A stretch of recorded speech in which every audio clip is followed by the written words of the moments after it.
it calls narco-terrorists. Now, Hegseth, in a post on X, went on to say that no U.S. troops were harmed, giving a stark warning, saying, quote, to all narco-terrorists who threatened our homeland, if you want to stay alive, stop trafficking drugs. If you want to traffic deadly drugs, we will kill you.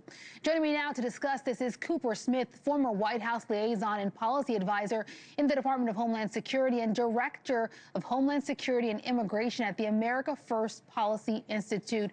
Cooper, thank you for joining us today. This has been a conversation a lot of people have been focused on, even just some of the videos seeing those boats blown up. We have seen lawmakers over the last couple of weeks on both sides of the aisle wanting and asking for more transparency around these attacks. Yet this week, we saw the Senate vote on a bill to do just that, and Senate Republicans block it. Were you surprised by that move? No, I was not surprised by that move. I think Senate Republicans largely are in support of these strikes. And I think it's important to remember that, for each of these boats, if it's 1 pound of fentanyl on that boat, we're talking about tens of thousands of Americans who would die if it came to this country. So I think President Trump is right, and Secretary of War Hegseth is right to focus on these narco terrorists. But I'm not surprised that the Senate voted against stopping these strikes. I think it's interesting because I think so many people who have been unfortunately touched by just the devastation that comes with these kind of drugs coming into this country agree that we don't want them coming to this country, and take whatever action you have to take to ensure that that doesn't happen. I think where you reach the hiccup and the concern is, where's the proof? Are we 100% sure that every single one of these boats is a narco-terrorist, that there's evidence that's irrefutable? And if there is, why isn't some of that being released? Not maybe to the public, but at least to a bipartisan group of Congress members that can verify that that is the case. Do you think that that should happen? Sure, I do. And of course, the administration has been going to Congress and making their case. The White House counsel went to Congress and made their legal case for these strikes. But I actually think it was pretty interesting. The Associated Press sent a reporter down last week to interview people down there in Central and South America where these boats are originating. Of course, they're hoping to find that these were not narco-terrorists, they were not drug smugglers. But actually, when they interviewed folks down there, they confirmed that, in fact, these people were smuggling drugs and they were well known in their communities. But I just want to make one other point quickly. Yeah. I think the media is kind of hyper-focused on the drug strikes, and rightly so. I mean, these are kinetic strikes that are killing people.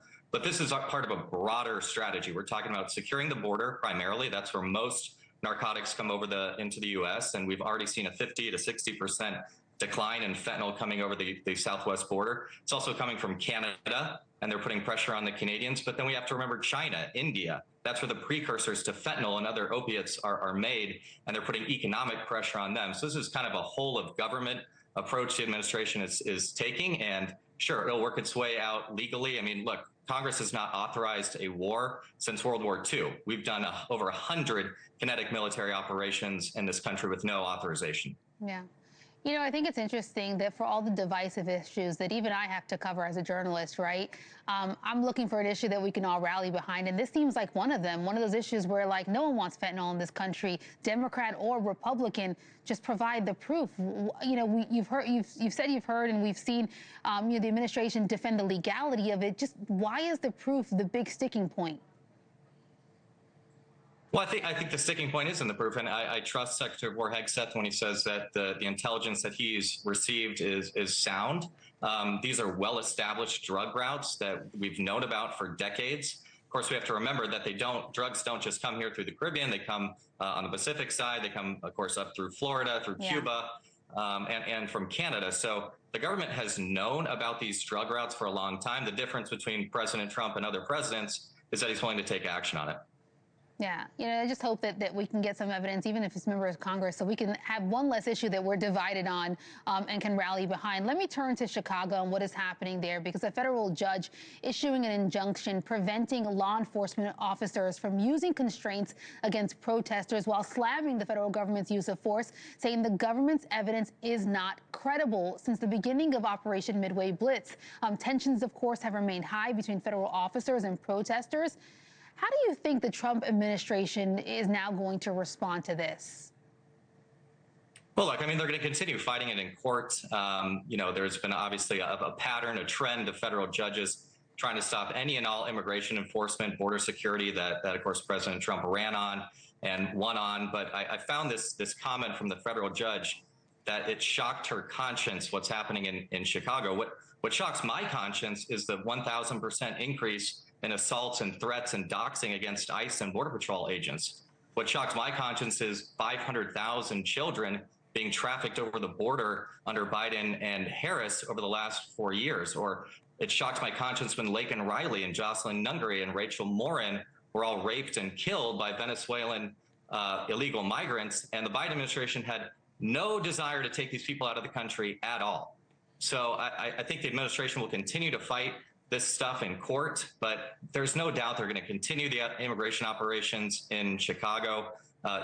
Mayor-elect Mamdani in New York is putting out statements against ICE. And if anything, that just sends a signal to Tom Homan and President Trump to send more resources to these cities. Yeah, it's alarming, the current state of affairs. I don't think anybody wants to see this level of force, but to your point, they don't want to see it vice versa. They don't want to see ICE attacked, federal agents attacked, who are just seemingly doing their jobs. A concerning kind of state of affairs we are in right now, to my point a moment ago, looking for just certain issues that we can rally behind and get on the same page. Cooper, really appreciate your time and your insight. Cooper Smith, thank you for joining us. Thank you. A federal judge ruling against President